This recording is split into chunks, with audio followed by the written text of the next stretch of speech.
point on this photo. It appears that the photographer probably set his camera up down here, probably either on a lower knoll or maybe set down a little bit lower, because it appears as though he's got his camera pointed upwards. That way he's got the um, monument appearing a bit grander or larger than life. I'm sure the monuments are already large to begin with, but just the way that the camera angle is angled upwards versus a straight on view, it makes the monument appear larger than it probably already is.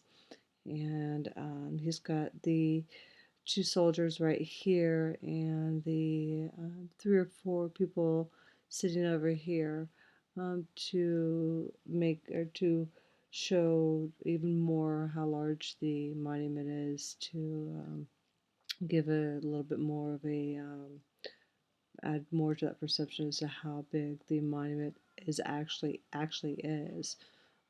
Adds to that grander view with that vantage point there. With the depth of field, aside from a slight blurring right here, the very front, the whole front edge here is slightly blurred in the grass. Everything is really sharp and focused. In fact, the trees way out here are really crisp. When I zoom in, you can really see the detail on the trees and the women, and even the soldiers over here are really detailed and crisp. Um, the photographer most likely used a small aperture to help with that sharp depth of field, and you can tell that the picture is slightly darker, and I'm assuming that this is an older photo that was probably film photo, and they didn't have the higher ISOs that they could use to help counteract that smaller aperture, and that's probably why the photo is a little bit darker as well. Um, the trees right here, as they go down into the knoll, or as they go over the hill right here, also lend to a little bit of a 3D sense on the image. Um, with the timing of the photo, um, for me this is frozen time. The Because of the people in the image. If just give it a few seconds later, I know that the photographer most likely posed the people in the image, but if it were just a few moments later, these people would be gone, and the image just wouldn't be the same without the people in the image. It would just be a picture of a monument, and the people really do bring out a lot for this image, and so for that reason, it's really frozen time for me. The framing on this image is actively framed.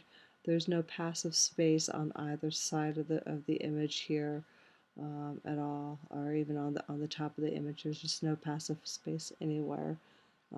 So for me, it's actively framed, and the rule of thirds appears to be used. The bottom horizons on the bottom third. You've got the monument on the third, and this tree right here is on a third.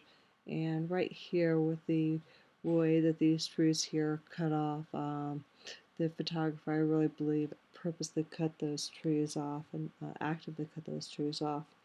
The lighting on this picture also is diffused lighting. It doesn't appear that there's any shadows, although looks like I can see just some shadows possibly right here in the rocks, just right here, right below the rocks. So the sun might be just directly above, and I can't tell if it's because the clouds are in the sky and it's a really cloudy day, or if it's because they use such a small aperture number, and which and the sun's directly above, and he used such a small aperture number, and that's what caused it to appear so cloudy. Um, and the sun's directly above, and it's not cloudy, if that makes any sense. So either the sun's directly above and he used a small aperture number, making it so that he was able to, I'm not sure if I'm making any sense. Um, the sun appears to be directly above, which is what the shadows are right there for. But those are the only shadows that I'm seeing. So it would be diffused lighting anyway. But I'm just going to leave it at that. So that's about it. And thank you, and I will see you in class.